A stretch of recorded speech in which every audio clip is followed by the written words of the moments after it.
Hello and welcome. You're tuned in to the best in paranormal talk radio on this Mother's Day 2020.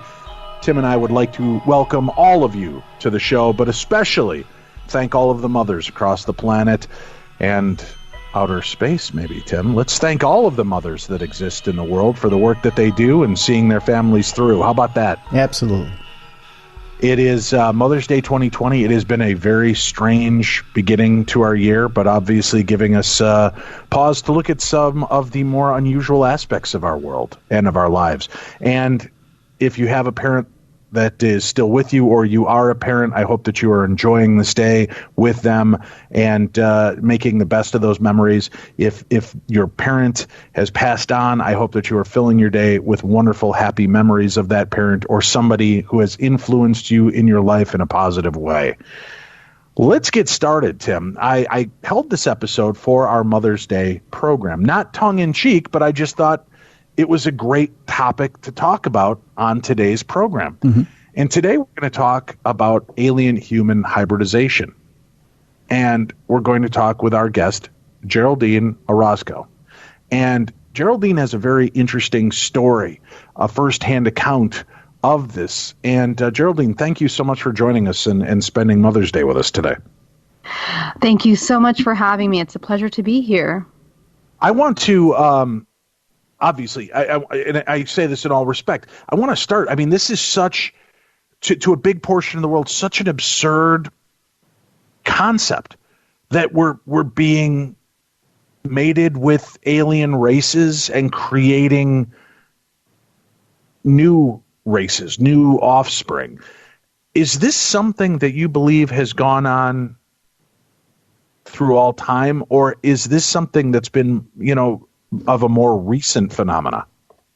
Absolutely. And thank you so much for asking the question. Just the fact that you guys are opening a platform to be able to discuss this topic, which I know is quite controversial, is amazing. So thank you for that. To be honest, my experience with this really came abruptly. In 2013, when I had my abduction, my contact experience, some people call it abduction, some people call it contact. We can get into that. But once it happened, I was introduced for the first time consciously in person, physically, to these children that were said to be mine.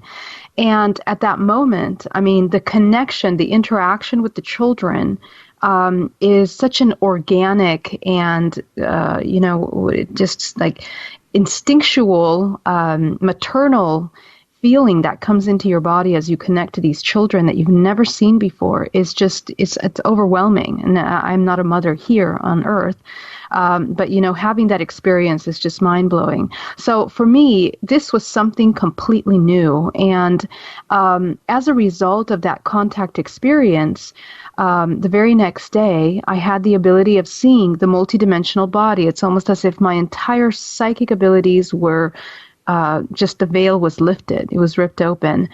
And so for me, this experience was far more real than anything I could ever even, think of throughout my life. Any experience that I've had, it's just unforgettable, an imprint of information. And, before if we could, let's roll it back to this moment that occurred in your life. And you said it was October of 2013, correct? Yes, that's right. Now, walk us through that day leading up to this. Did anything, as you look back on it now with, pardon the pun, 2020 hindsight, was there anything that stands out to you now? If you kind of close your eyes and think about that day, is there anything that just was different? No, it was just a regular day like any other day. I have an event planning company and I have a meditation company, Bay Area Meditation. I teach corporate meditation.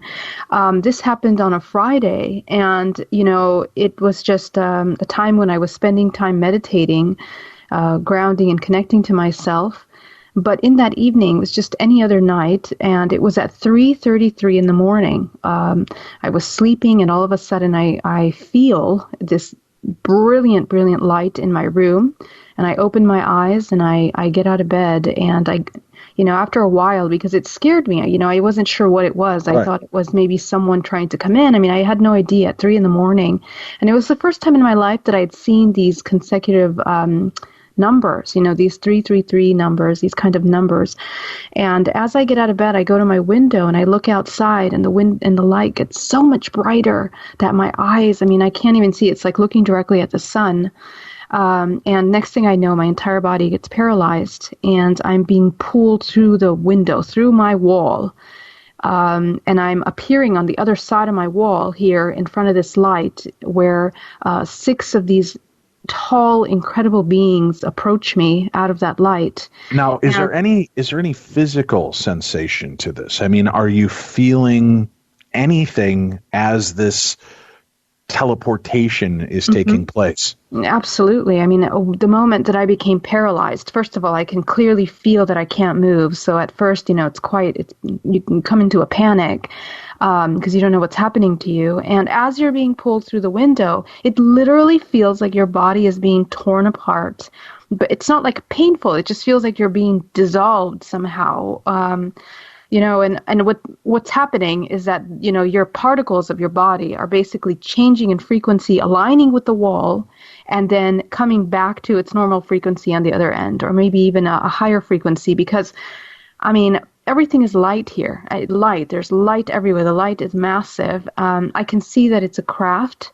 I can see that these are beings that are coming from there.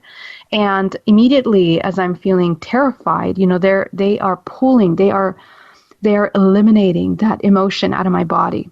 And I heard the word calm telepathically as one of the beings approaches me, and the emotion, the terror, just leaves my body. And I'm left. At this point, you are aboard their craft. I'm about to go on, yes. Okay. I'm about to enter the craft with them.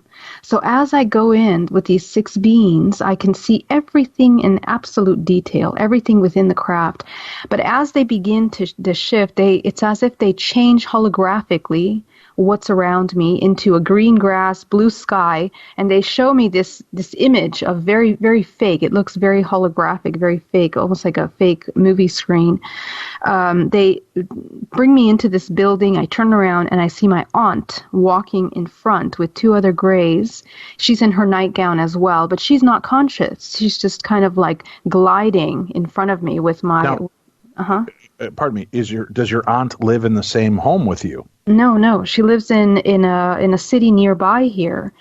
But she is also aboard this craft at the same time you are. That's correct. Okay. And, the most incredible thing about this, Dave, is that, as I've done research, gone deeper into this topic, we find out that my aunt had an activity that exact same night, and she's a contactee as well, as are some of my other members of my family. So, it's unbelievable. So the fact that I saw her there, first of all, was alarming to me. So I went into panic mode again, and I'm thinking, what are they doing? What are they doing to me? And then they shift everything. They move her out of the way. They just change the environment, and I'm inside of this craft very clearly. And the craft is almost translucent. I can see beyond the craft at stars in the sky, and I'm seeing that it's like a light, so it's vibrating. Everything is vibrating. And in front of me, I'm seeing these 3 beings that present to me a prism, a blue prism, a holographic prism, that they begin to show me this massive amount of information. They show me language that I don't know. It's an alien language that I can't understand.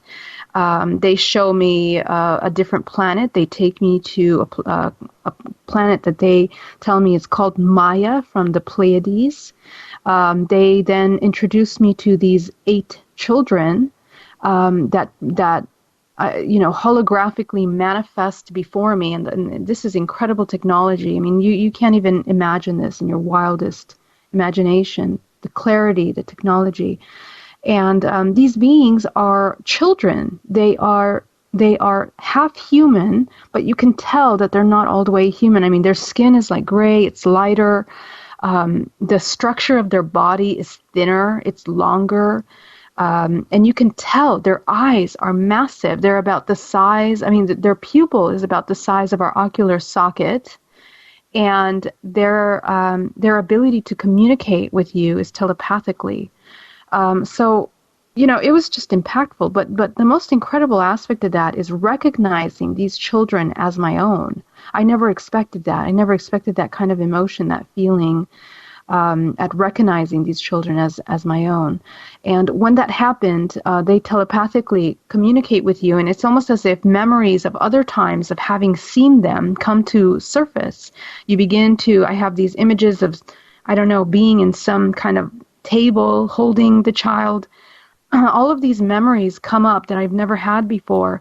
And at that point, you're not even thinking, where did they come from? You're not even there yet. You just have this incredible maternal instinct that enters you, and you begin to think, well, where are they going to go? Who's going to continue taking care of them?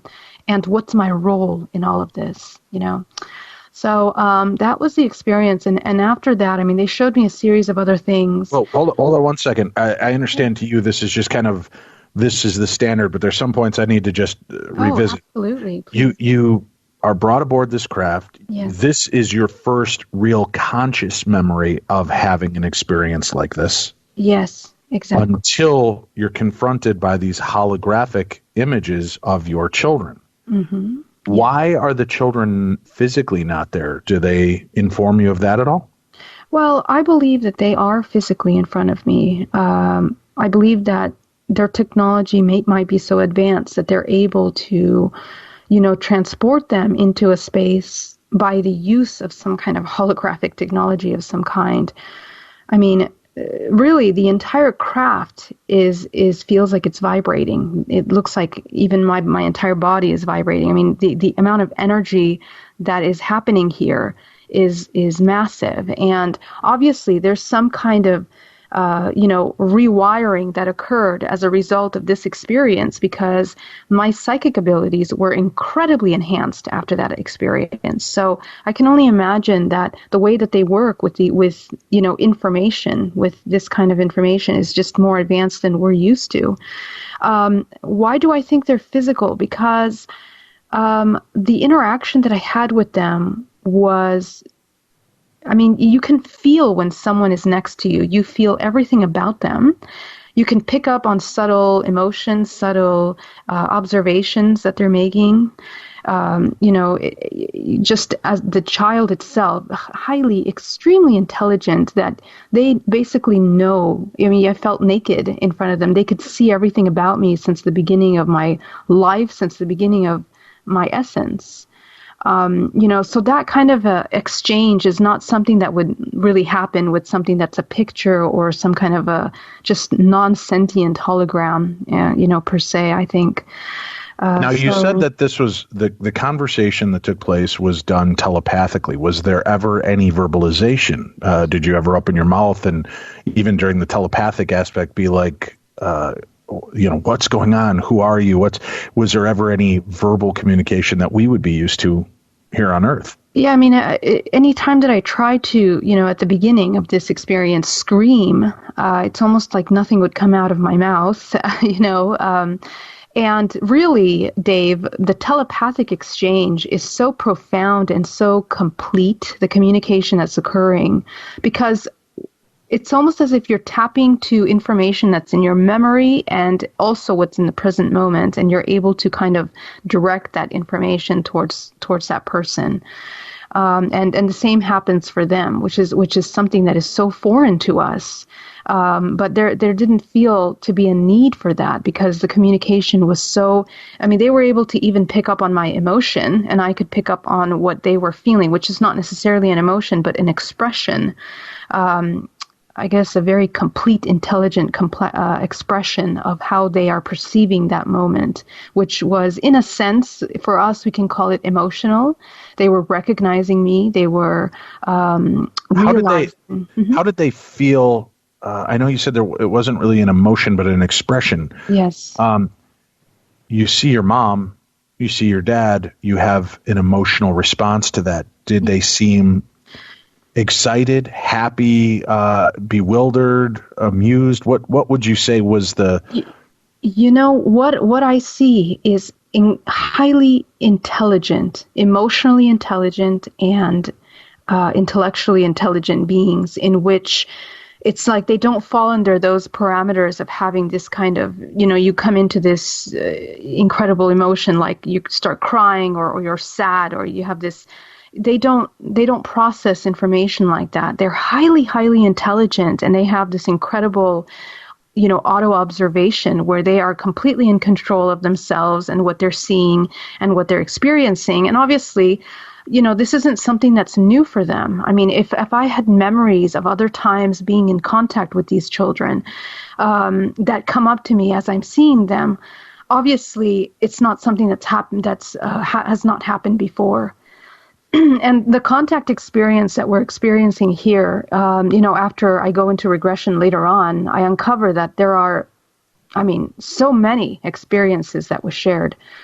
And we'll dig into that in a few minutes here, but just in this moment, in this experience, are they speaking to you? Is it almost like 8 individual packets of information coming in at once? No, does each one take their turn communicating? How exactly does that take place? Yeah, that's a great question. I believe at first, the first one that I met was a little boy, and the little boy was the most impressive exchange was with him because it was very heavy and full of information.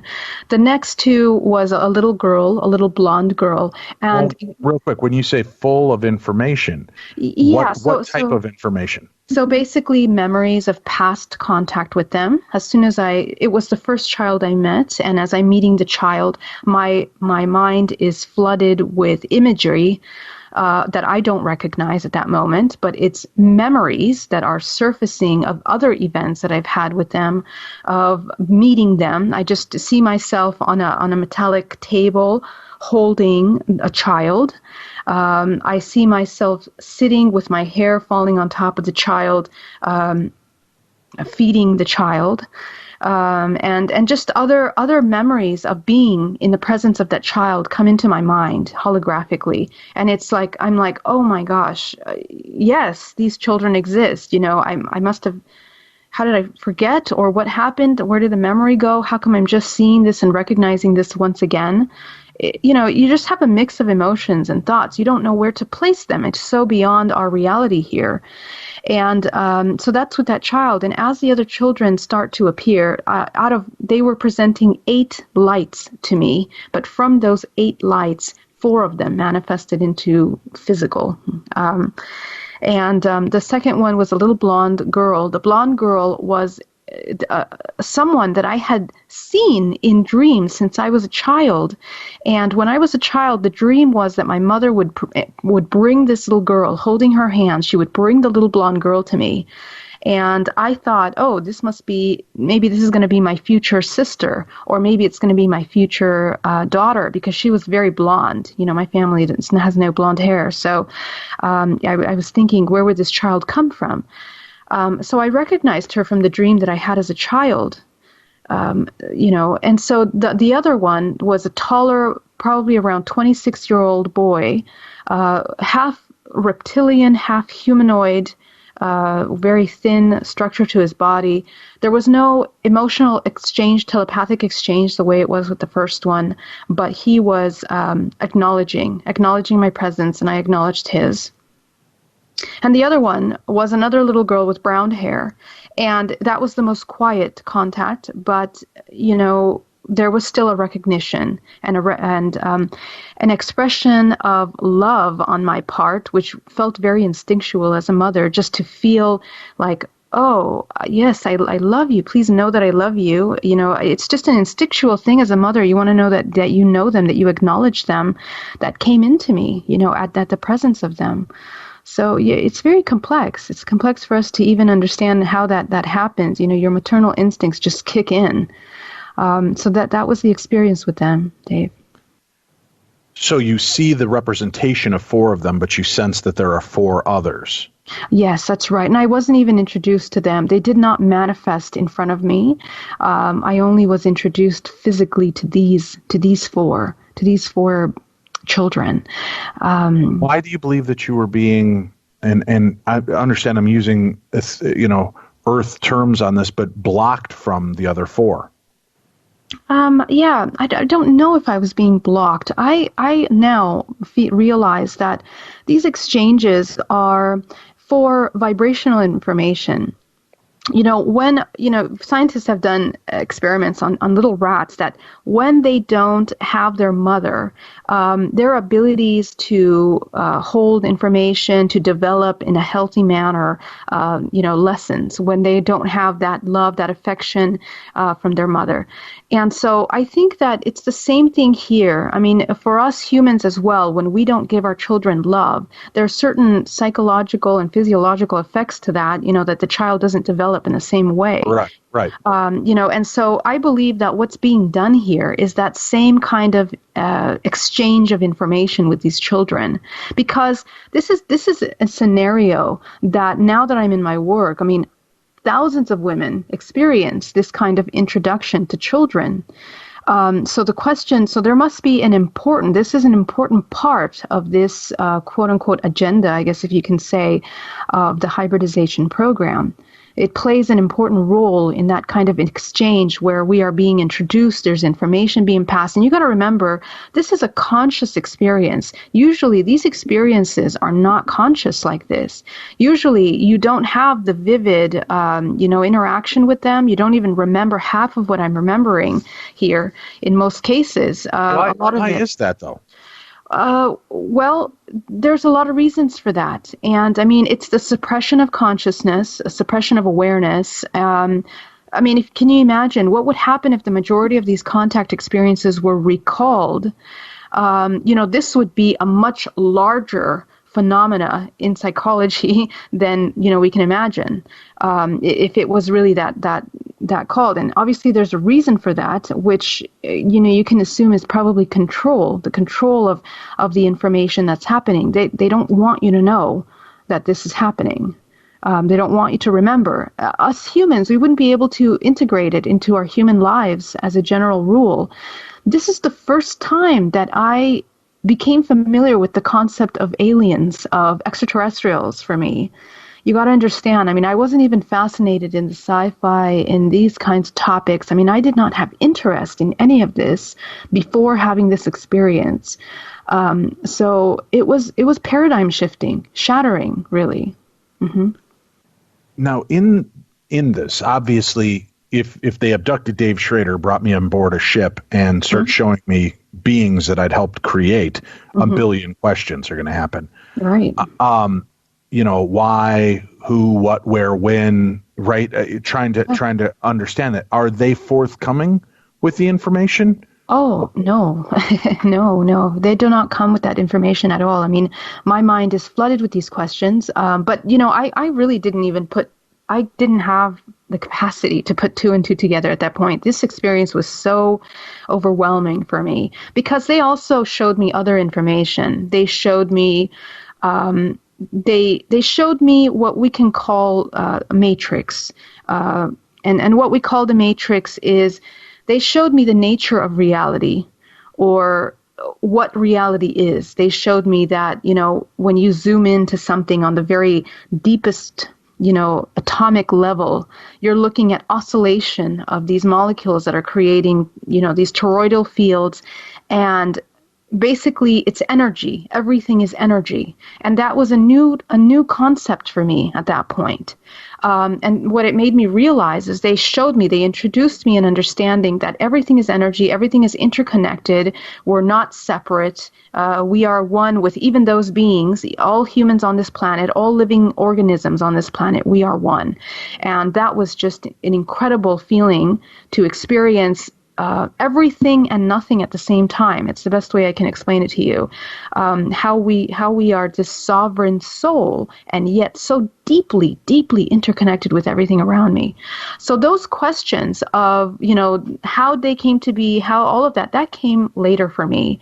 And at first, I got to tell you, the next day, when I returned to my room here, the event happened from 3:33 in the morning till about 6:15 in the morning, and my bed is open. I'm just upside down, hanging off the side of my bed. So it's clear that I was not in my bed during those times. And the first people I shared this experience with was my parents. I trust them and I love them. I just let them know what happened to me in that dream, because I thought, for me, I was like, was that a dream? I wasn't sure if it was a dream or if it was an actual experience. I mean, how do you quantify such a thing? And if it wasn't right, so what's this? That's what brought me back then. So do you believe that this truly was a physical abduction? Do you believe that your body left that room, or do you think that what you might have experienced was an ethereal or an astral projection abduction, as though the soul self of you is what went aboard this craft, is what actually took place? Yes, I believe that this was a very physical experience, and I'll tell you why.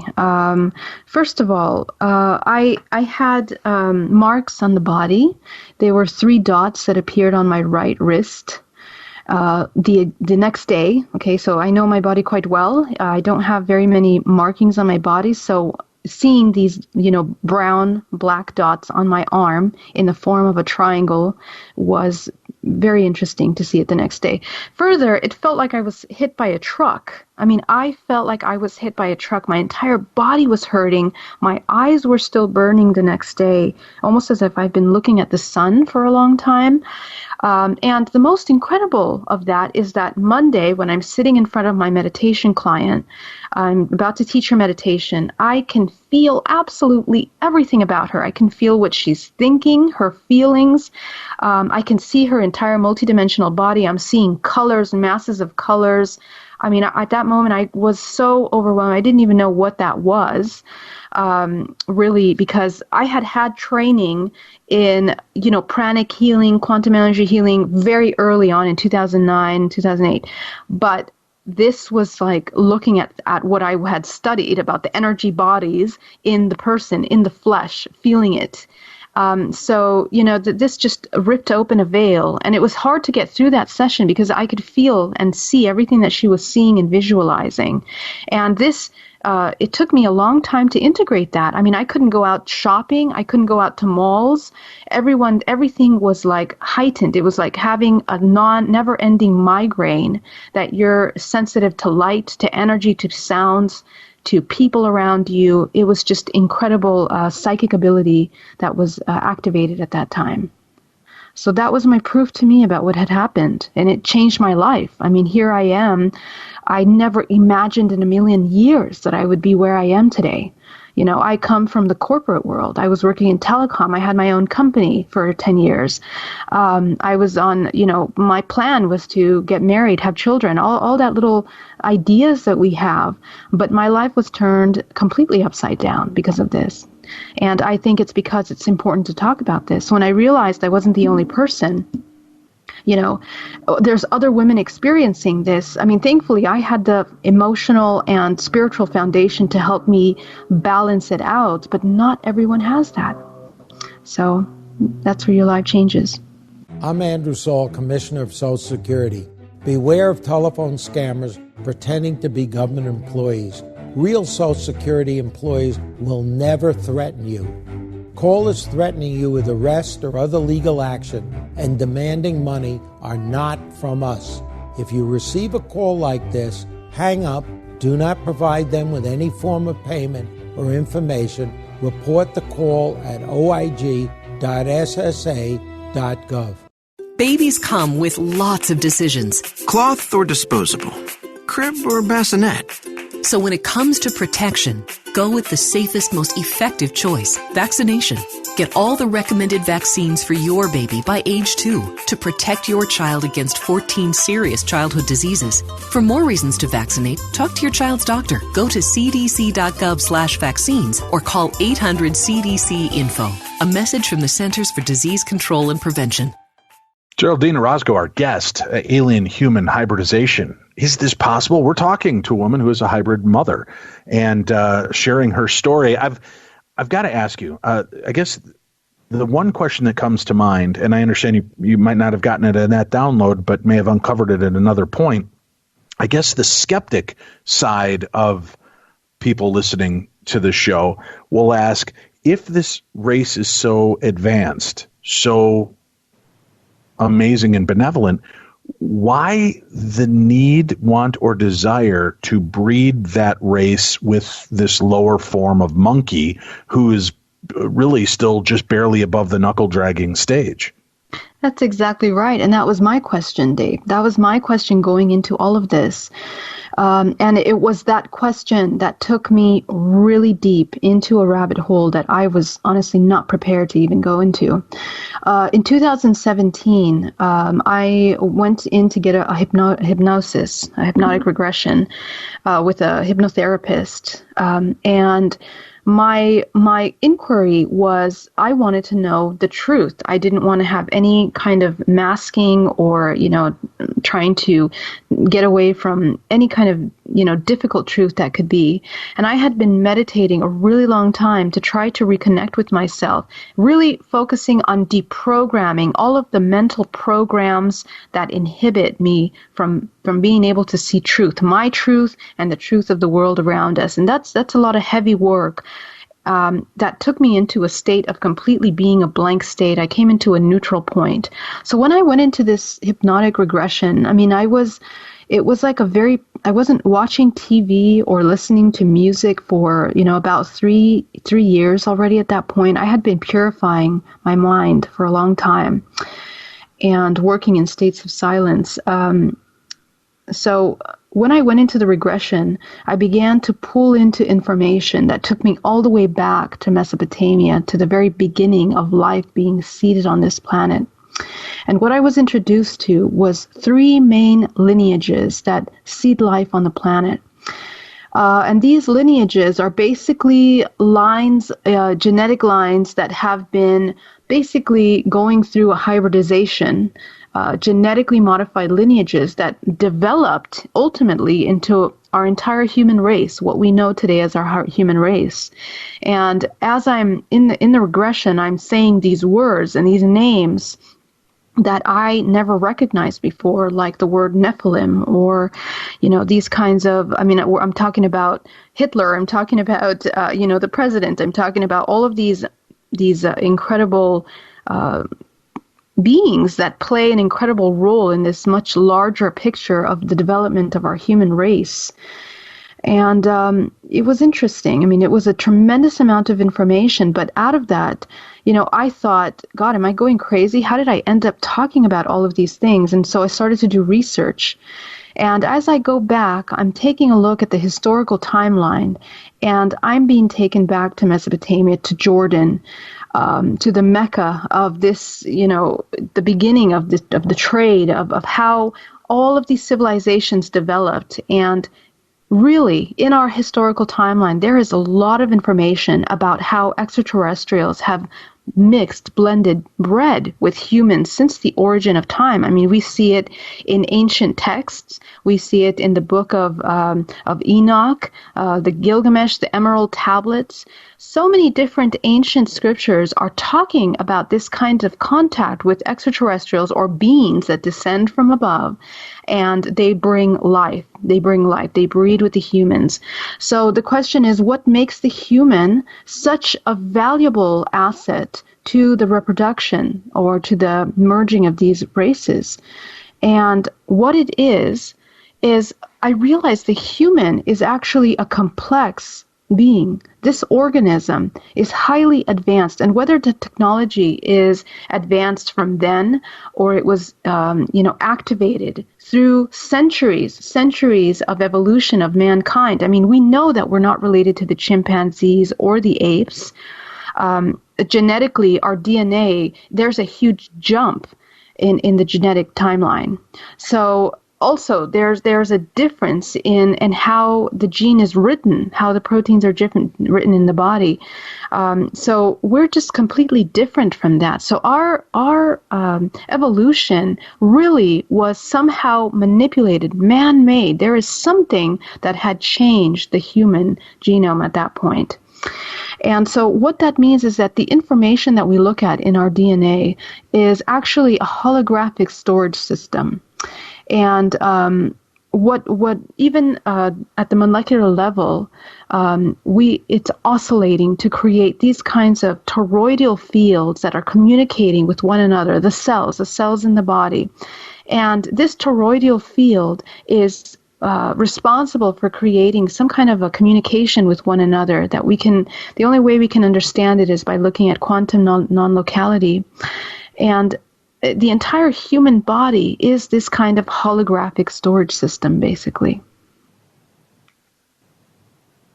The concepts, again, of the aliens seeding our planet, I guess I understand, but it seems in some of these instances from your stories and others that we are helping to seed them as well. Is that to help them progress through different evolutions of their lives?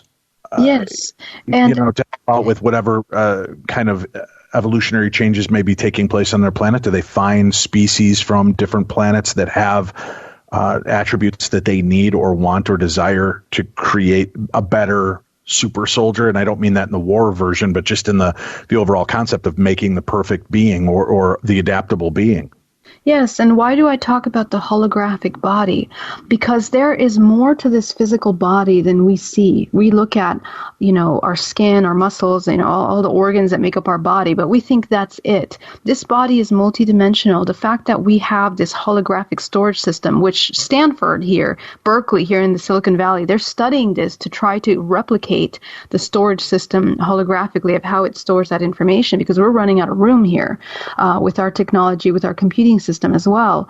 And so the reason why I go there is because the body is more than physical. We're multidimensional. There's aspects to us that are non-physical as well.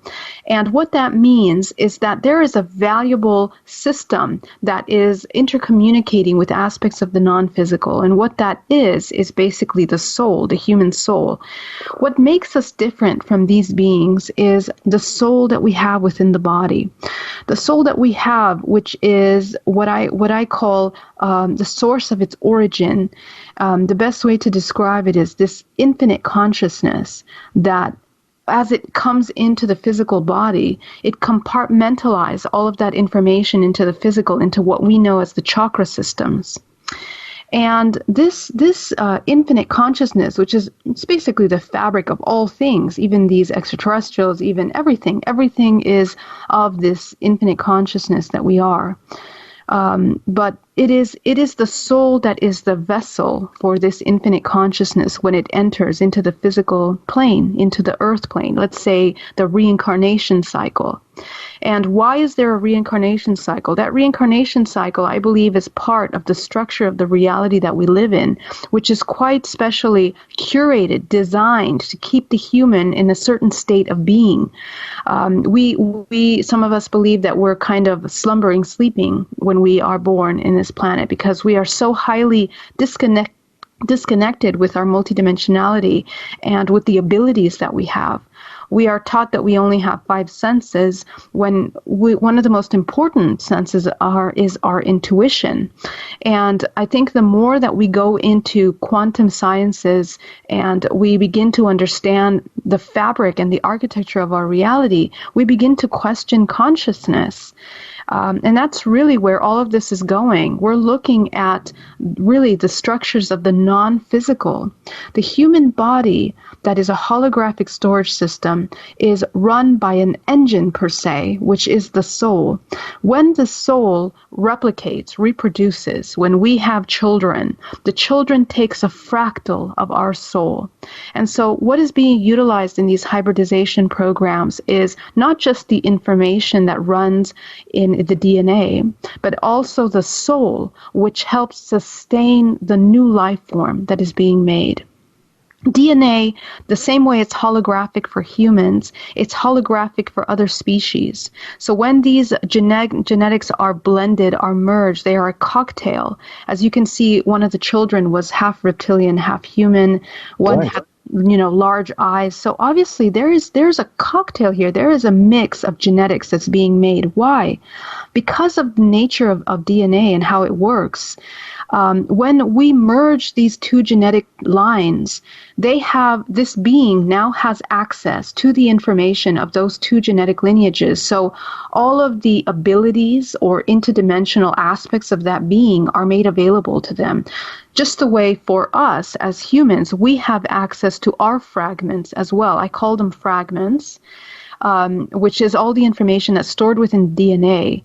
And I think that when you come into these kinds of ET contact, for example, myself, I had been, coming into this awareness of myself. And when I became aware of the extraterrestrial aspect of this reality, it really opened up and allowed me to understand the quantum of this non-physical reality that we live in. And I think when you go deeper down the spiritual rabbit hole, you're going to be met with the question of consciousness and these interdimensional beings.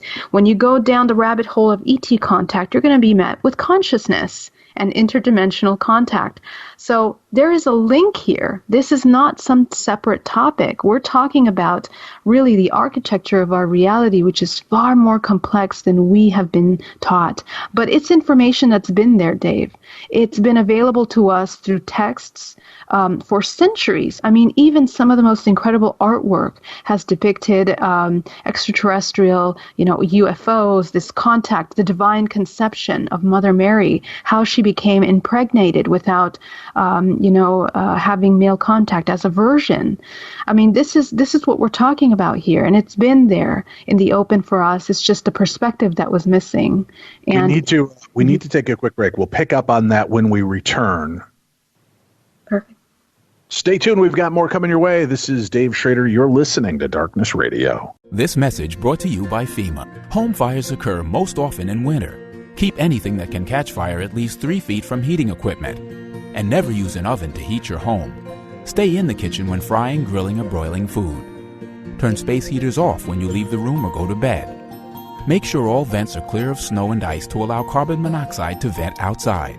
Have your furnace, heating system, and chimneys serviced each year by a qualified professional. Learn more at www.usfa.fema.gov. Adopt US Kids presents What to Expect When You're Expecting a Teenager. Learning the lingo. Jelly. Jelly adjective. Jelly is a shorter, better way to say jealous. As in, Chloe, I am like so jelly of your unicorn phone case. You don't have to speak teen to be a perfect parent. Thousands of teens in foster care will love you just the same. Visit adoptuskids.org, brought to you by the U.S. Department of Health and Human Services, Adopt US Kids, and the Ad Council. Geraldine Orozco, our guest, Alien Human Hybridization. Certainly an eye-opening conversation we're having. A woman that has encountered 8 of her hybridized offspring. Now, you said that in that meeting that you remember from October 14th, 2013, you encountered 4 of them, although you knew this essence of 8 were present. Do you believe that there were more, or there are more since that point, or was that your alien pod unit? Yes, well, after I got my regression, there are several. All of my hypnosis regressions are public. I've made them public because I want people to understand the journey and how, and also the process of the hybridization program. One of the sessions that I did with Alba Weinman, number 178, I'm going deeply into every single one of the abductions as a child and recognizing the process of the hybridization program, which begins with implantation, insemination, gestation, extraction, and presentation. Okay?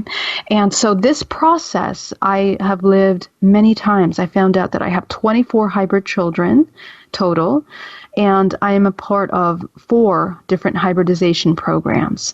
And some of those were with beings that are known as draconian. Okay, some of them are with reptilian, some of them are the more humanoid, which is the product of the children I was introduced to in that experience. And there's another sector of that, which is the terrestrial hybridization program. And, through military abductions as well.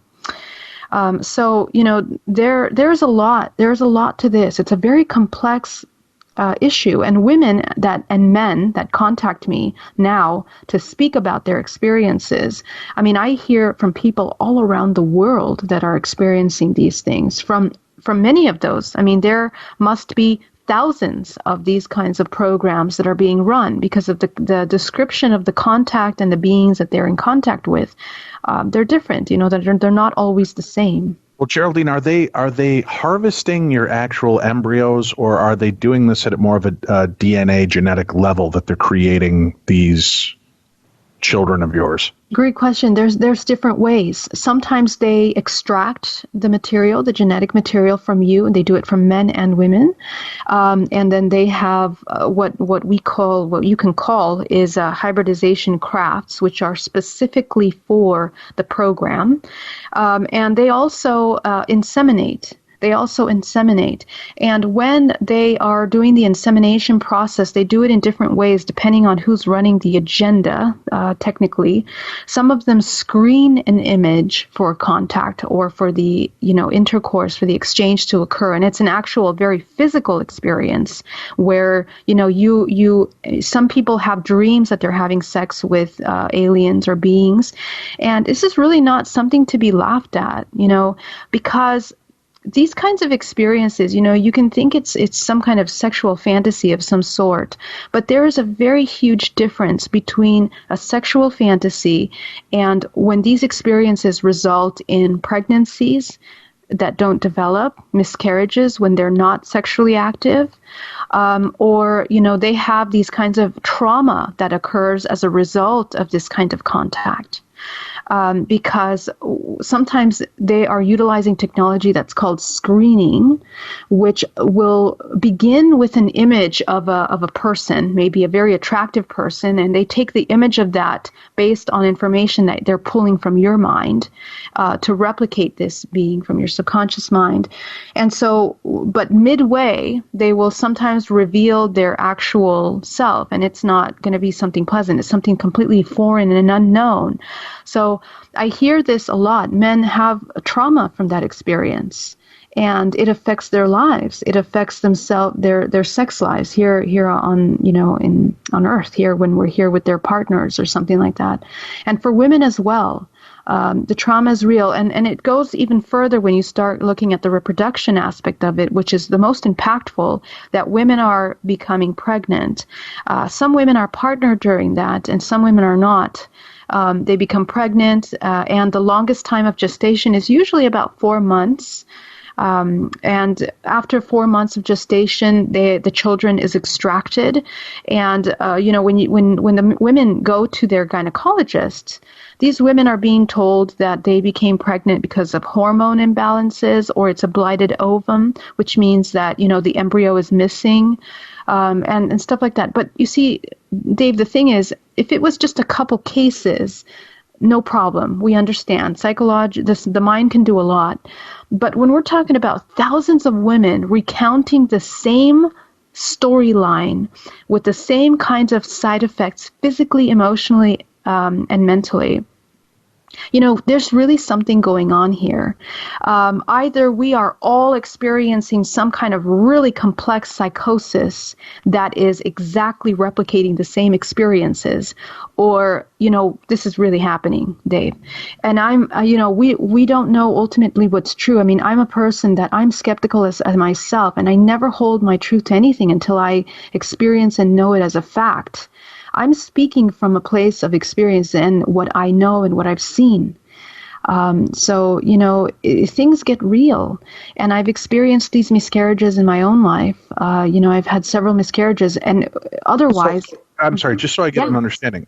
Yeah. Are these miscarriages what they take and then create these hybridized children from? Or are the miscarriages failed pregnancy attempts by the hybridization program? Correct. And your question is correct in both ways. Why do I say that? Sometimes they're genetic, the combinations that they make, they don't take. Sometimes they don't take. And the embryo, but they do remove the embryo though. They do remove it. Okay, so usually the miscarriage ends up with, your pregnancy cycle ending abruptly. And usually it'll affect your body tremendously. It's not just going to be like a very simple miscarriage. You're going to have a lot of pain sometimes. You're going to feel emotional distress, so on and so forth. But the other way that they do this is when the genetic, the embryo works, they remove it out of the body and they re-incubate it into these spherical tanks that has an artificial umbilical cord that connects to the embryo, to the fetus, and then it's developed, on their craft. So there's different ways that they do it. Now, there's technology that's involved in preparing this. Some of these experiments and these agendas are a little bit darker. They implant into the uterus, into the womb, some kind of technology that creates a very specific environment for some of these organisms. You got to understand that these beings that are a combination of genetics, the frequency of the beings is going to be different than humans. We're talking about interdimensional beings. So if you were to implant this... Let's clarify that. Yes. We're talking about interdimensional beings, but yet you mentioned the fact that the beings that had impregnated you at some points were part of the Pleiades system, correct? From Maya? That's the assumption that I'm making based on the fact that they introduced me to this planet. They introduced me, letting me know that I was a part of that lineage at some point in one of my incarnations. My assumption, based on that experience, is that these children are from the Pleiadian agenda. But my question is, and here's how I go a little bit deeper into this questioning, is all of these races, the end goal is to reproduce, Dave. So what makes the difference between, let's say, a so-called Pleiadian agenda and then a reptilian or draconian agenda? If the end goal is the same, some of these beings are being said that they're high vibrational, advanced beings that are going to be, reintroduced into the bloodline, into the reincarnation cycle. And we can look to Mary Rodwell's work, who works very heavily on hybrids, children at 8 years old. We've had Mary on the show, right? Awesome. So, and she's interviewing these little 8-year-old children that have highly advanced, physics, understanding of the universe, of the cosmos. So these are highly advanced children that are being reintroduced as hybrids. They know that they're not human all the way. They recognize that. So some of the hybrids that we're producing are made for that agenda, but there's also other agendas that are much darker. These beings that are probably not even put on this planet, they are interdimensional in a sense where, the soul is this life force that creates and then manifests in the physical, into our physical bodies, right? We create these physical bodies. But there's also a manifestation of this consciousness that is probably on other dimensions, some other beings, maybe like these reptile beings or whatnot. So we are talking about a couple things here. We can only talk about our reality from our physics, our science, what we know to be real here in the physical. But these beings are transcending those physics. They are interdimensional in a sense. So the children that are being produced here, some of them are going to be for some of these darker agendas. So that involves technology. The womb has to be prepared, in a sense, in order to sustain, for this physical body to sustain and be able to gestate an organism that is genetically modified in this way. There has to be a protection layer. And when I was implanted with that technology, I became incredibly sick. And my doctor, the only thing that he could identify was a foreign amoeba, and he couldn't understand how it came to be. He asked me if I had left the country. I said no. The last time I went out of the country was a year prior to Thailand. And he said, okay, well, it must have gestated for over a year. But I've had that checked by different doctors, and they said, well, that's unlikely. I mean, it wouldn't gestate for over a year in the body and then develop into such severe symptoms. So I was given all kinds of antibiotics. My body is extremely sensitive to medicine and other kind of chemicals as a result of contact. And after a 2-week period, everything went back to normal. There was no sign of any amoeba. I mean, at what point he was telling me, this is life-threatening. If you don't get treatment for this, you will die. And my whole family was kind of in a panic. But from one day to the next, every symptom disappeared, no trace of the amoeba, back to normal, and so that was an unexplained physical experience, and I have the medical bills to prove that, at that time. But years after, my body goes back to normal, and everything's fine. But years later, another event happens like that. So you begin to trace back these experiences that don't quite make sense, and I hear this again over and over again from these women and men that have these kinds of experiences, and they don't know what to quantify, how to quantify what happened. But they do recall seeing a UFO, or they recall having a memory of an image or a dream of extraterrestrials or contact or being worked on medically. And this is where we begin to merge fantasy and reality. This is where those begin to meet. And unfortunately, it's not always a pleasant one, but it helps us piece together what's happening here in the human race. So obviously you've had quite a bit of contact with these races. You've been there. Why aren't they just asking? Why aren't they just requesting this? Listen, I know plenty of people that would be more than happy to climb on board a program like this where they didn't have to abduct, they didn't have to do everything cloak and dagger, put it under the veil of secrecy. And I don't mean this dismissively. I hope you understand that, Geraldine. I mean this in all honesty. It seems like there are enough people on this planet willing to be a part of it. Or is there something specifically about your genetic link or the ones that are being used in this hybridization project in order to move forward? Yeah, I mean, there's two questions there. Is it about the DNA, or who's so special that gets taken? And two, would the race be open to such a thing? And I really don't think so, Dave. I really don't think so. I don't think that we're prepared. I think that we're coming to a point. Let me take that back. When I'm talking about people being prepared for contact, I think that the majority of our human race is aware of extraterrestrial, the presence of extraterrestrials.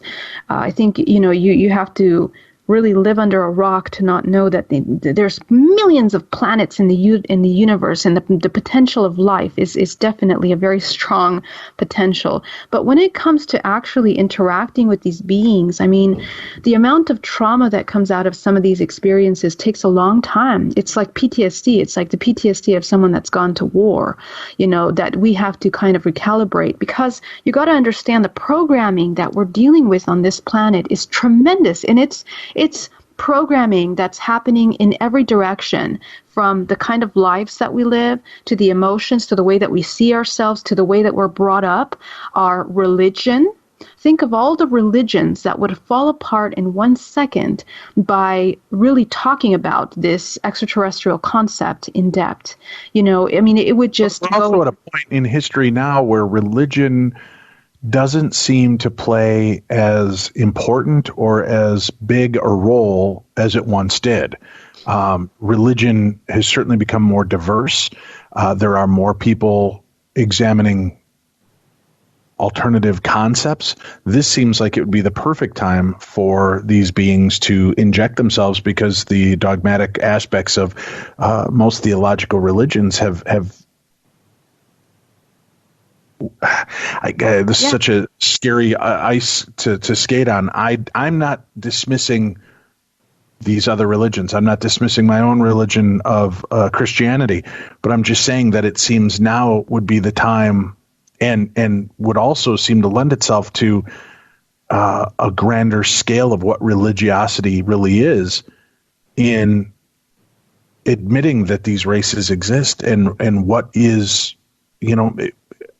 Absolutely. I'm saying it's so hard to formulate this, because I know I'm going to offend half the listeners, because they're misinterpreting my question as something negative, about the dismissal of religion, which I'm not saying, but I'm just saying this would seem to be the biggest time to make a move and make their presence known.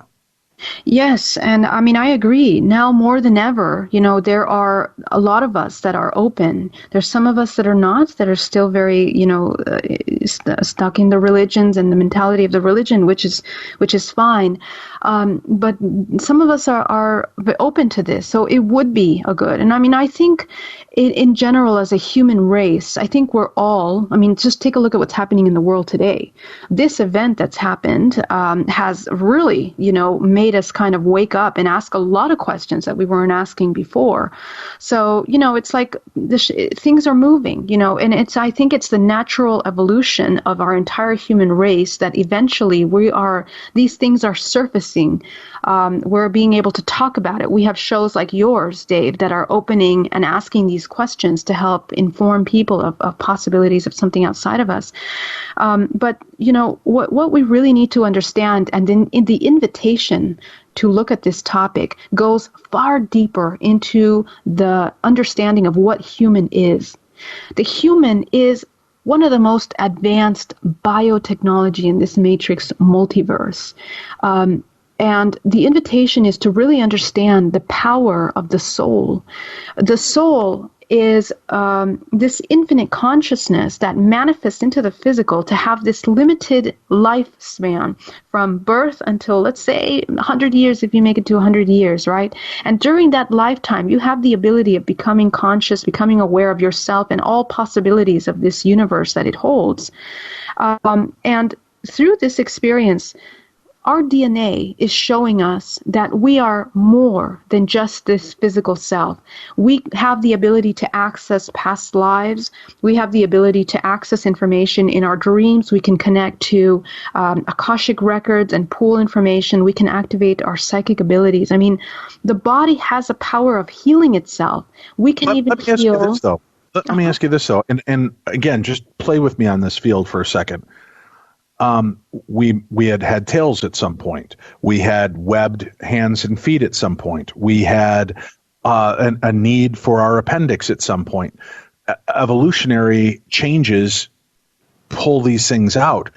Maybe there's a reason we don't remember reincarnation. We don't remember these other abilities. Could they be detrimental to our true evolution?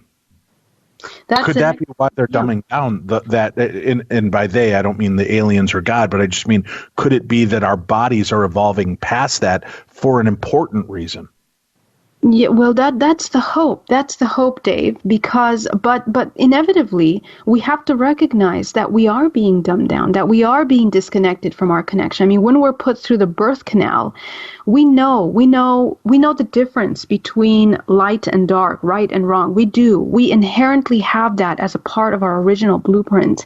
And it isn't until we go through this programming from the age of 1 to 7 that we're heavily programmed in emotional programs, roles, how we're going to be carrying ourselves in society. All of that is heavily programmed. And those programs, for the most part, cause more damage than they do help each human evolve and really become, a successful human. We see that. We see that in the world around us. A lot of us are in pain. We're depressed. We're suffering. Even if we have money, we still feel this emptiness within us. So we are more than just this physical life that we're living, that we're told to live. So the question is, what's the human's role? Is it just the evolution? It's not about this life then. And you just said it yourself. I mean, we're more than that. What is it? The human that comes into this reincarnation cycle, it's an intricate network. You and I are connected.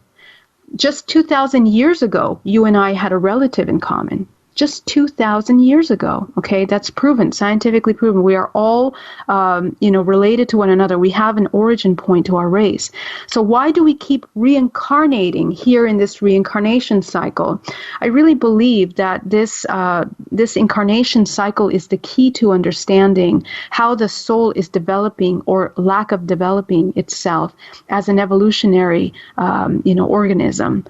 I think that when we become consciously aware of these networks, of the hybridization program, we begin to notice that during this lifetime, we have an opportunity to become aware. And that awareness has to happen on the physical level, in dream time, and even for death. A lot of these ancient architectures in Egypt, in Stonehenge, a lot of these different technologies from the ancient worlds really focused around the understanding of life and death merging and being able to travel in between those two dimensions. Why? Why was there such a profound need to learn how to do that? I think that the more that we empower and become conscious of ourselves in dream time and in these other dimensions, we have the ability to apply our free will as to how we're going to be moving. Do we want to reincarnate back into this lifetime, or do we want to experience other possibilities of our this incredible, consciousness, this expression of consciousness that can be in other worlds, other dimensions, perhaps? And I think that that's where we need to start looking at things on a more global, galactic, intergalactic way, if possible, so that we can move ourselves as these souls, not trapped in the physical, pain and suffering program, that we are helpless, that we are victims. These contractual agreements, there are contractual agreements. What are contractual agreements? They are exchanges of vibrational frequency, of matching frequency. Your body has a frequency that is made up of all the information that you are and you have been as a soul, not just a human in this lifetime, but as a soul, your entire journey. Can you imagine that amount of information? So all of that designs and dictates your next possible experience. If you change and shift that, you can change and shift how you're going to be moving in this human experience.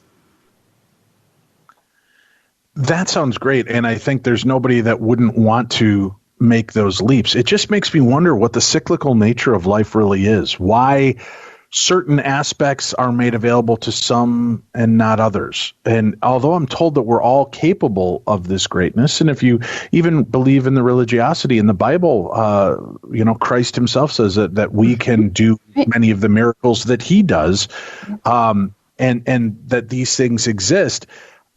It just makes you wonder, where in the evolutionary chain is there a hiccup? Why are some receiving these downloads of information and others aren't? Why are we not seeing a progressive wave that is changing? Tim and I have been doing the show for 14 years. We've been hearing about the thinning of the veil. We've heard about the metaphysical wave that's coming, the evolutionary change to our people, the eventual disclosure of aliens that will be in 2 years from now, 3 years from now, 5 years from now. None of this ever really seems to come to fruition. A lot of it ends up feeling like disinformation, leading us down a different path. Does it ever get disheartening to you that things don't seem to be progressing at a more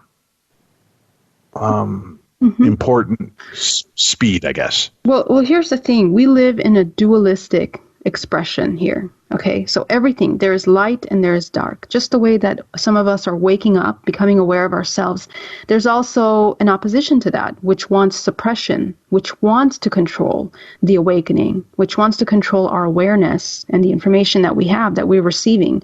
And those aspects of suppression are manifested within many areas of our current reality that make up our reality, such as the government, such as these main bloodlines that are basically in control of 147 companies run this entire world. And those 147 companies are owned by specific families. Okay, so we are basically run economically, in the way the food that we eat. Our agriculture is owned. The pharmaceutical industries are running the majority of the show here, as we've seen over the past couple weeks with everything that's been happening. So things are not necessarily pro-life here. there are specific families that are running the way that things are managed on this planet right now. And we need to become aware of that, because it really affects us in times like this when we have a crisis and we realize that, wow, we cannot depend on the grocery store to feed us, to provide us the food. We cannot depend on the medical industry to supply us with the necessary things that we need in the hospital when pandemics or problems like this happen. What's happening? Why isn't there something more organized that takes care of the human race when it needs it the most? There's a disconnect between who's managing here. And that's something that we need to understand, that these main lineages are literally the lineages that have evolved from the original races that were seeding life on this planet. They were preserved for many years, for centuries, for a reason.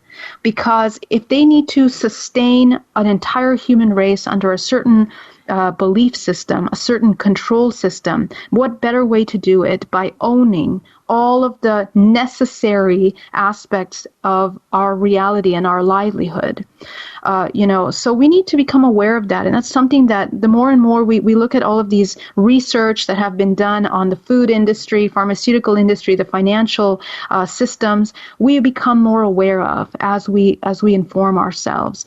So I really believe that these races that are managing and trying to suppress and control consciousness want to be in power, and they run the system of this reincarnation cycle, because when they keep the suppression of souls of all these humans on this planet, they are feeding off the suffering, the pain, the sadness, all of these vibrational emanations that we have as humans that are keeping us in fear. They feed off of that. We have to understand the exchange of energy. Every emotion that you have is important. It is currency.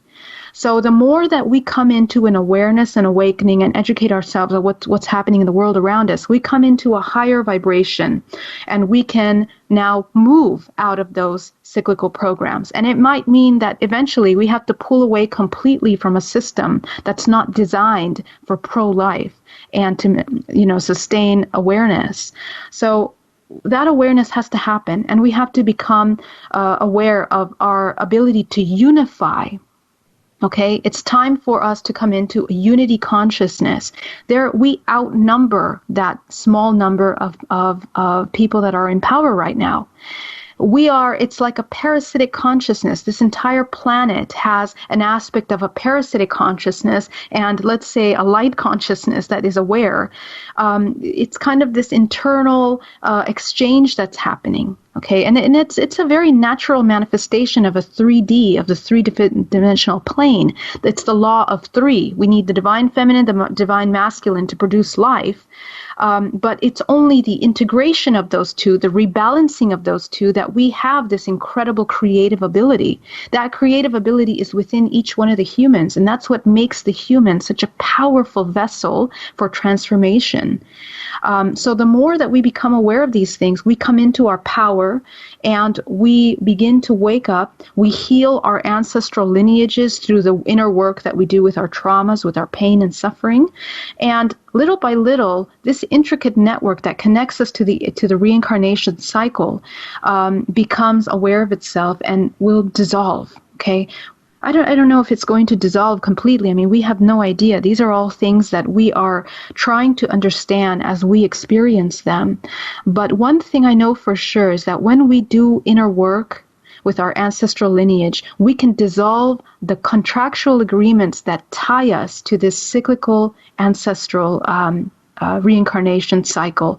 And that's the first step to helping the soul move beyond this physical expression of, Earth and this matrix dimension that we live in. How often are you given access to your hybridized children? Do they try to keep in touch on a regular basis? Yes, no, they do not. And the more I realize this, Dave, what they're doing and what the possibility of these agendas are, there are some people that really are fascinated by the idea of connecting and nurturing and maintaining that connection. But I have to say that I'm not one of them. And the reason why is because I believe that any time that somebody takes something, I made the contractual agreement to be a part of the hybridization program. But I believe that that agreement was made during a time of not having awareness. As you can see, every single lifetime we have a possibility of waking up, but not all lifetimes we are aware. So it's in those opportunities of not having awareness that we make these kinds of contractual agreements to participate in these kinds of programs.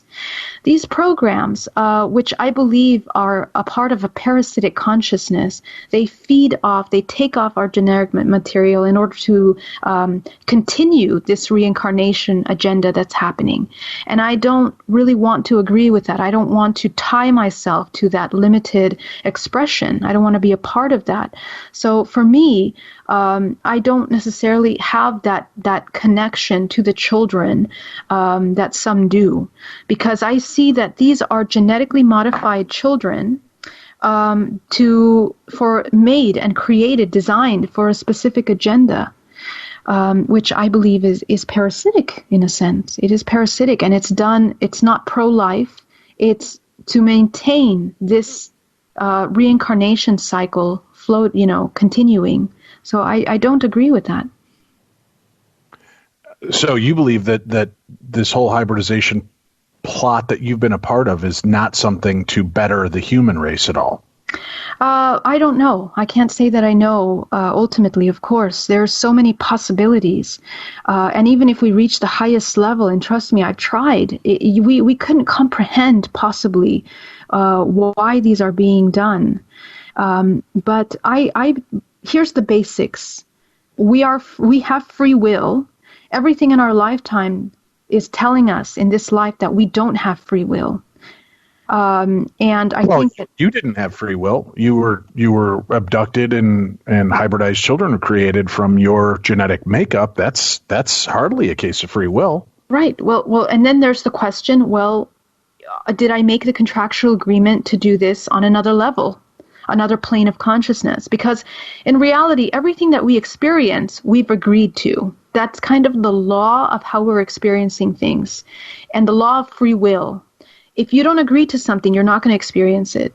And so what that means... If I were to take a bigger scope of this, doesn't that seem, and again, I'm not trying to sound like the negative Nelly on this, but just to have this open dialogue, Geraldine. Sure. Yeah. Every plot needs a divisive twist to it, right? Mm-hmm. So in this case, we have free will. But then this happened. I wouldn't have been raped as a child. I wouldn't have been paralyzed in that accident. But the overall, we made this decision before we came here. How do we know that that's truly what happened, and that isn't the rhetoric that we're being sold to follow a certain edict? Exactly. And that is my question, too. That's exactly what my question was. Well, if this is free will, how on earth do we do it? So this is why I'm telling you that I believe that we are dealing with a parasitic consciousness that is feeding and taking an opportunity of the unconscious. So if you are a person that is not conscious of yourself, of your body, you could be agreeing to any sort of things, even by signing a contract, even for your own telephone bill. You're agreeing to things that you don't even know, but it's in the fine lines. It's in those little parts that you're not aware of. In that same way, I think that when we're incarnating in this physical dimension, when we don't wake up, when we don't become aware of ourselves, we are making agreements with our physical families and friends and connections that we're not aware of through karmic interactions. It's the cause and effect. And also, we're making agreements in dream time and in aspects of ourselves that we're not aware yet. So this is where the parasitic consciousness comes into play here as a whole, into a human race. And so for me, if I want to leave you with anything from this conversation, is to remind you that you have free will, and how to access that free will is through awareness. What is consciousness? Consciousness is awareness. We are fractals of infinite consciousness that are here to experience this limited physical experience, temporary experiences, to be able to experience all possibilities, the light, the dark, positive, negative. That's what we're here to do. That's what this physical plane is for. But that awareness is essential to defining what happens to you and the next step, not just as an individual, but as a whole, Dave, because we are one organism of consciousness. We're not even separate, not even from those extraterrestrials. That's the thing. They may embody a darker aspect of consciousness, but it doesn't mean it's wrong. It's free will. They choose that. They choose to be in that place. What do you choose? What do we choose? How are we? Where are we putting our money? Where are we? Who are we supporting with every action that we take, with every thought, with every emotion? That's the thing that we need to come into awareness. Are we in a state of fear? Are we empowered and consciously aware of ourselves? If there are people that feel that they are being manipulated by the alien race, that there may have been some pregnancies, some acquisitions made from them, either their sperm or the eggs, what can they do to look for these signs and know that it's not just their imagination? And who do they reach out to? Yes, there's many signs, Dave, and one of them, if you are having physical scars, for example, in your body that just appear from one day to the next, and I'm talking about scars, not just like, open wounds or scratches or something like that. I mean, like they're scars, they're healed scars in the body. There's certain parts of the body that will show them. For example, the ankles, the shins, or the nape of the neck, the wrists. And some people that are part of the hybridization program have these scars and side effects within, the sexual organs. So just noticing what you're seeing, what you're feeling there, and becoming aware of any implants in the body as well. Some of these are implants that are, well, actually all implants are physical and etheric in a sense. And sometimes people can feel them underneath their skin very clearly, but just becoming aware of some of those things. Another way of knowing that you have contact is sometimes there are traces, there are bioluminescent traces that are left on the skin. And you can see them under specific black lights. There's information about this, on my website that you guys can access. But it'll show if there is some of this bioluminescent residue that you can find on the body. There are people that do, scans and implants of those implants and stuff like that. But from a psychological perspective, if you feel that you are seeing, UFOs, and you have visions and dreams of being inside medical operations, like a medical table, maybe even a dental chair, notice what is involved in that experience. Most of the time, these dreams or these experiences are not really going to feel like dreams. They're going to feel like realer than real life, very real, vivid experiences. And it's not going to be something that's going to be easily, forget. Won't forget it so soon. So when you're in contact, you have images of these beings that come with injections or this kind of high-tech apparatus around you. So just notice what kind of event. If it's more of a military experience, you're going to be feeling that you're underground. The light is going to be dim. You may pick up the smell of a musty smell. You might see that you are in something that looks like medical stirrups. Or what's it called? The technology that they're going to be using is going to be more terrestrial. Okay, you're going to recognize what's being used there. They're going to be like syringes, this kind of medical stuff. That's all part of more, if you see yourself going down elevators or going down hallways that look like a hospital or underground facility, that's more military. If you're looking at an experience that's more full of light and you feel this vibration around you, or you can strongly feel your environment energetically. You see these very minimalistic environments. A lot of time, majority of people feel that the craft or the space that they're in is circular or round or dome-like. These are kind of the signs of more extraterrestrial contact. And the technology will be very different. It will be more high-tech. There won't be so many cords, not so many syringe-like that are familiar to us. It's going to be different kind of technology. So these are some things. I mean, there's so much more to talk about, but I'm trying to fit in as much essentials as I can in this small time that we have. Who do you reach out for help? If you feel that you have experiences that you need to understand better, I do suggest hypnosis with a certified hypnotherapist that has experience in this. And there is a list of those on my website, hybridmother.com. I have a lot of support tools for you there that you can access. I also have a forum that you can join and share your experiences with. Support groups are the next most important thing. My good friend Misha Johnston and Yvonne Smith, both of them are great, fantastic resources for you to join their support groups. They're very interactive and active in being there for you. And if you are a part of the hybridization program, I also host hybrid parent support group once a month that you can share and discuss these events with one another. And it's incredibly helpful. It's what helped me in the beginning as well, because I realized that I wasn't by myself. I wasn't going crazy. This wasn't something that, was just a foreign event. Many people are experiencing it. It helps you kind of form your experience. Geraldine, we appreciate the insights into your life and into the existence that you have kind of been plunged into. And I thank you for the resources for our listeners and people that might have more interest. We do have links up to Geraldine's websites on today's program as well. Thank you. Thank you again for being open and sharing your reality with us. We appreciate it. Thank you so much for having me. It's been a pleasure, Dave. Always fascinating, folks. Again, examining different aspects of the human experience. And in this instant, raising new thoughts and perceptions about what so many of us have heard about, the alien abduction scenario, the hybridization plans and programs.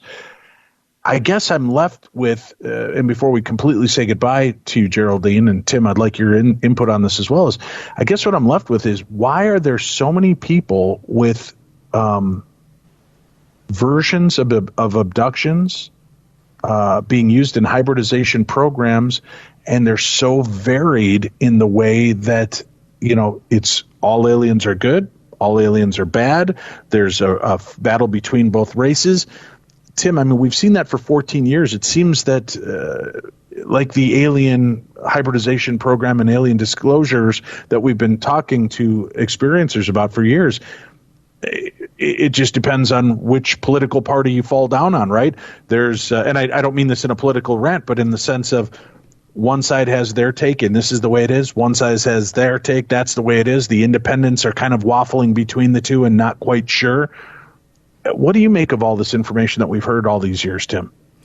It's interesting in that I think it also depends on maybe your personal view too, and how you view life as to how you go into the experience. I think it also depends on whether you view yourself as a victim or view yourself as whether you go into things with a more positive outlook on things. You either see things as either being half full or half empty. And I think when you think that that's what's manipulating, and I hate that term because it sounds a negative connotation, but that's what manipulates people's perceptions. And I guess you're right, because Whitley Strieber, when we first visited with him, was very adamant about how invasive this was, right, and how destructive. And I was raped, he yelled out. And now it's, they're just our friends. I now understand. It's all in the perspective you choose to take on a case like this. Right. And listening to Geraldine's experience, it seems to me like she goes into it with the idea that it was never, although it was a very invasive experience, and she could have took it as being an affront And in no way in her experience does she ever use the words it was an affront upon her or something that was negatively put upon her, but yet she never, it's not like she embraced it either. It was almost like, you know what, it was, I'm trying to think of a good way of putting this that's not making Geraldine, how would you put it? I guess, you know, you don't seem to take it personally as though this was something that was it's almost like personal. If I can, Geraldine, is this almost like the way you're approaching this is almost like it's almost like something that's happened within the universe, and you're taking it much like a thunderstorm that's moved through. I can either choose to take it as an act of nature that happened, and I need to move on and move through it. When this first happened to me, I didn't know any of the things that I know now. For me, it was an incredible awakening. It was a wake-up call to become aware of, like I say, our non-physical aspect of ourselves, that we're more than just a physical. So it was a journey, I have to say, because even myself, there were moments where, at first I felt I was questioning reality. I questioned, these beings. There was a moment of considering anger and helplessness. Mm-hmm. And then there was a moment of, acceptance. And my main focus is to try to find truth as best as possible from the most, because I don't have strong foundation in religion. I've studied many, many religions and been a part of many, and it's been helpful in piecing together my understanding of things. But the biggest question that came out of it was that of free will. And that was really where I wanted to take the question, because it goes beyond just this physical body, I think. Okay. So that's kind of where it took me. Let me ask one question here, Geraldine, because the one thing that kept hitting me throughout the entire interview was this. And I guess in a way I can relate, because I don't have any children, although it's something that I've always wanted to have here in this life. And here you have this set of children that are alien human hybrid, but no earthly children. Is there a part of you that longs to want to love and have a connection with these alien human hybrid children, and maybe have a connection or a continuing relationship with them?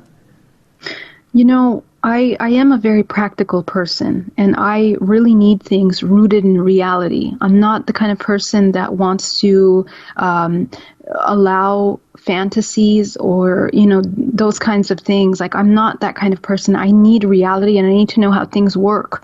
So before I spend my emotion or even delusions of having this romantic, thought of being a mother or connection with the children, I need to understand why they're there, how they came to be, because I think it's this whole program is much deeper. It's much more important.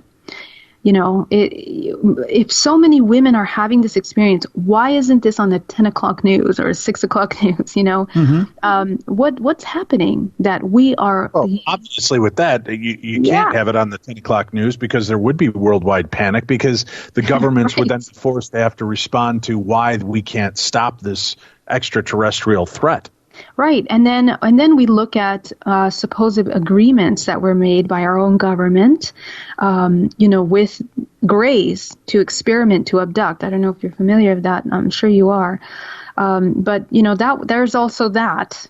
So then does it mean that we've known about this for some time, and then it was just kind of pushed under the table? For me, the idea of being made to do something without my acknowledgement or my consent is a big deal. So I need to understand the function of that, the mechanics of that in depth. So that's why I went down the journey of trying to questioning everything from a very,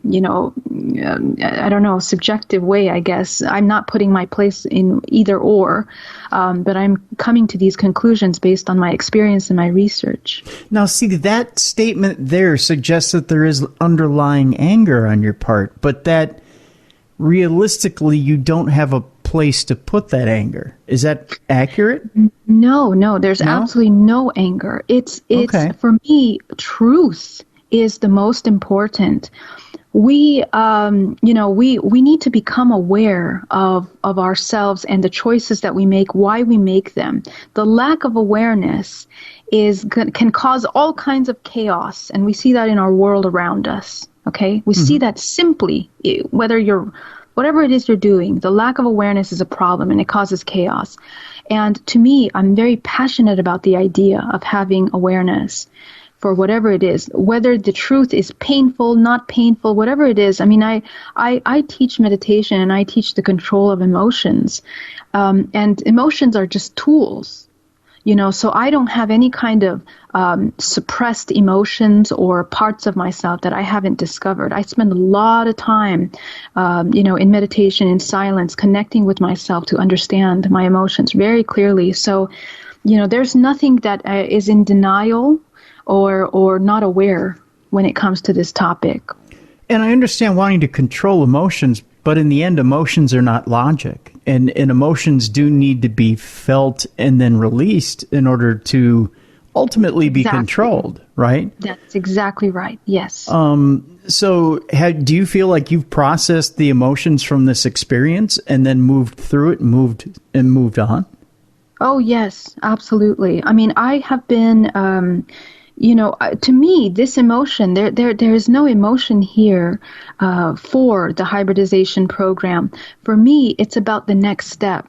And I think right now what we need to work towards is a unity consciousness for our human race as a whole, not just for this topic, but for everything, to become aware of our awareness of what's happening so that we can begin to have unity consciousness. And that's something that will take time. It'll take time because it takes every participant to become aware of themselves and the importance of that unity in order to enter that. Until we do that, a lot of these things we can be thinking about it and ruminating about it, but we're never going to come to a real clear understanding until all of us somehow get on the same page of being real and open to one another. Because there's a lot of judgment still, a lot of fear. Some people don't want to even hear about this topic. They don't even want to allow this topic. So we're still in the beginning stages, guys. We're not really there yet as a collective to have this conversation. So it's something that hopefully we work towards by listening to shows like yours and becoming aware of what's possible. So let me bring you around full circle to what Dave, I think, was bringing up to begin with, and that's this. You have a lot of people who have either been visited by aliens or been abducted by aliens or had implants put into their body, or even had the exact same experience that you've had, having to do with an alien-human hybrid, a human hybrid type experience. In that, there's a feeling of violation, and in that, there's a feeling of either anger, some sort of an affront that's been put there. With you, you seem like you've gone through that, you've processed the feeling, you've moved past it, and you're dealing with the situation in a much higher level or a much higher way than most people would deal with it. With a lot of other people, there's a PTSD situation. There's a feeling where they're stuck in the initial moment and they can't move past it. So in your perspective, having been through this, what can people who have been through it do to not only survive that moment, but move through it and move past it and get on with their life? Right, and this is exactly what I do in the Hybrid Mother support group. For me, we need to educate ourselves. We need to understand how this reality is actually working. We are still thinking that reality is the physical and nothing more.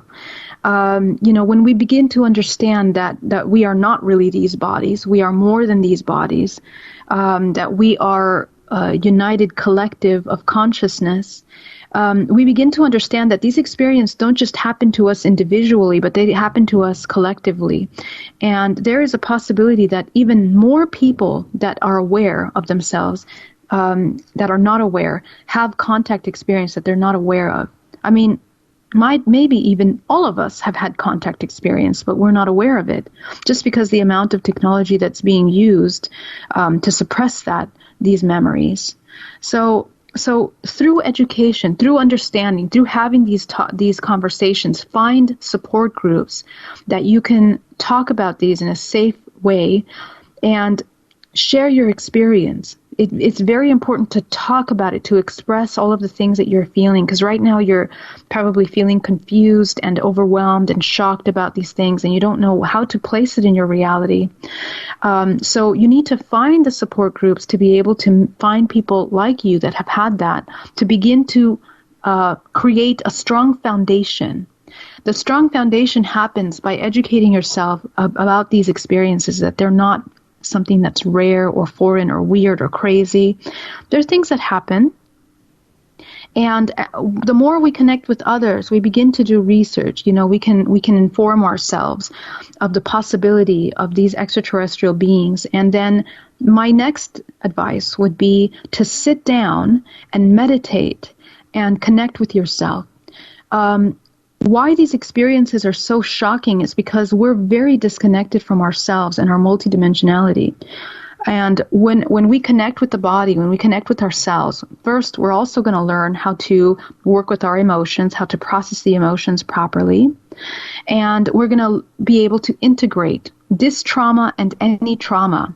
That should be a part of Education 101, how to integrate and work with trauma. A lot of us experience trauma in many different ways, not just this way.